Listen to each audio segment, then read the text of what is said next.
It's the 11th day of Grotmas, and we've got a Purifier-themed Grey Knights detachment. Welcome to the Grotmas Detachment Show, where each and every day from December 1st to the 24th, Games Workshop releases a new detachment for every army in Warhammer 40k. It's an exciting time, and there's a lot to talk about. So let's break it down for you and give you an easy-to-understand first look at these detachments. Happy Grotmas, everybody! Welcome to the Warp-Bane Task Force, the first new detachment we've seen for the Grey Knights since the Index launch. This detachment, of course, has a lot to live up to, and I think it's going to be pretty fun. Let's dive on in. This is a detachment all about purifiers and flame and all that good stuff that Imperial players love. First off, let's take a look at the detachment rule, which is Hallowed Ground. This is another detachment that functions similarly to the Canoptic detachment for Necrons and the Chaos Demons detachment. What we're referring to here is there are going to be certain areas on the battlefield that are going to be considered to be within your Hallowed Ground. Your deployment zone is always Hallowed Ground.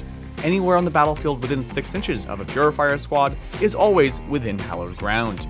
Additionally, No Man's Land and the enemy deployment zone, if at the start of your phase you control at least half of the objective markers in that zone, are also considered to be Hallowed Ground.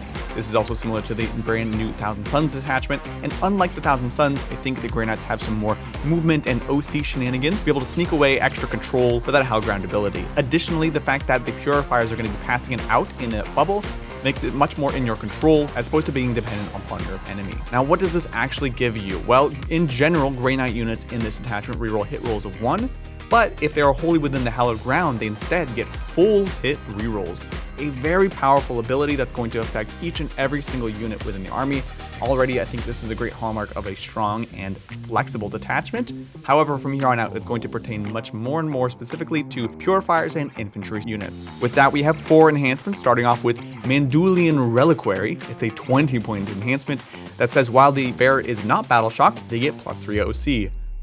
Very lackluster little bonus here for 20 points. I'm probably giving it a pass. Radiant Champion is 15 points, and the infantry model gains precision in melee, and if they're wholly within Hallowed Ground, every time they successfully wound in melee, they deal 1 mortal wound in addition. Now this one is much more spicy, precision is nice, and of course extra mortal wounds always very sought after. This is similar to one of the sisters weapons that we have currently available. Phial of the Abyss is a 25-point enhancement that gives the infantry model's unit stealth. This is already a quite durable faction. Even things like the Purifiers and the Strike Squads have a 2-up save, and getting stealth on top of that is going to be absolutely fantastic. Finally, we have Paragon of Sanctity, a 10-point enhancement, so nice and cheap. Once per battle, at the start of any phase, you can select a Grey Knight unit that is visible and within 18 inches of the bearer to gain Hallowed Ground until the end of the phase. Obviously, it's very situational, but I think if you have the 10 points to spare, it'll be nice to be able to have that flexibility on a key turn, unlocking full hit rerolls and a number of extra abilities on these upcoming stratagems. Speaking of which, let's dive on into these stratagems, starting off with Sanctified Kill Zone. It's a 1 command point stratagem. In your shooting or the fight phase, a Grey Knight unit wholly within Hallowed Ground can reroll wound rolls of 1, or if they are a Purifier squad, gain full wound rerolls. Very, very powerful ability. It starts off very situational, the fact that you already have to be fully within Hallowed Ground to get the reroll wounds of 1. But if you're a Purifier squad, remember they are already within Hallowed Ground, so you're getting full hit rerolls already, now full wound rolls. Very spicy ability, and it is cute for a number of other little units. Notably, I kind of like it on the Land Raider Redeemers, rerolling 1s. Next up, the Flames of Sanctity, a 1 command point stratagem. At the end of the fight phase, you can select 1 Purifier squad that was eligible to fight this phase, and you roll a d6 for each enemy unit within 6 inches. On a 4+, or a 3+, if the unit includes Castellan Crow, the unit takes d3 mortal wounds.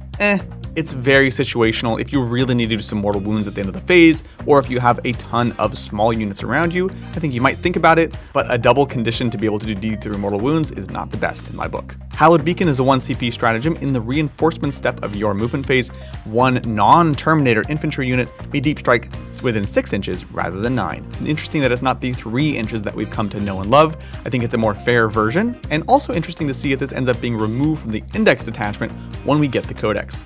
Next up, we have Fires of Covenant, a 1 CP stratagem that you trigger at the start of your opponent's move phase. This one is also very conditional.